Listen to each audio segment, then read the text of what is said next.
بسم اللہ الرحمن الرحیم۔ السلام علیکم ورحمۃ اللہ۔ آج کی ہماری ویڈیو بیت قباء اولیٰ، ویڈیو اینڈ تک دیکھیں۔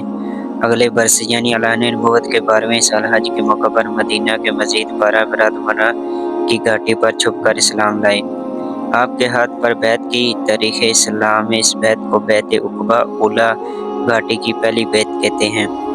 اس بیت کو بیت عقبہ اس وجہ سے کہتے ہیں کیونکہ یہ بیت منع کی پہاڑی میں عقبہ کے قریب ہوئی، جسے جمرات العقبہ بھی کہتے ہیں۔ ان لوگوں نے آپ سے درخواست کی اسلام کے احکام سکھانے کے لیے کوئی معلم بھی ان کو دیا جائے۔ آپ نے حضرت مصعب بن عمیر رضی اللہ تعالیٰ عنہ کو ان کے ساتھ مدینہ تشریف بھیج دیا۔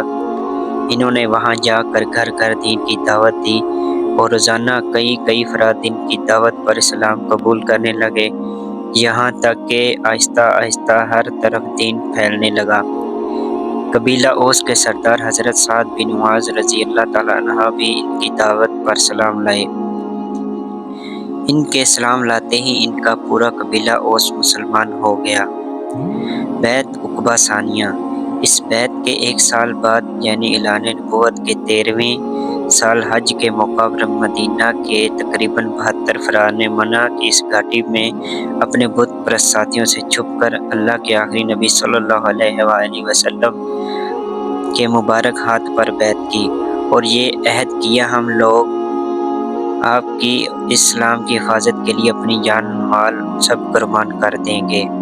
یہ تھی آج کی ہماری ویڈیو بیت عقبہ اولیٰ اور بیت عقبہ ثانیہ۔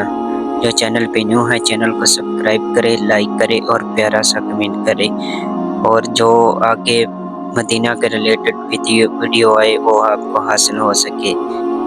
اللہ تعالیٰ آپ کو روزہ رسول کی حاضری نصیب فرمائے۔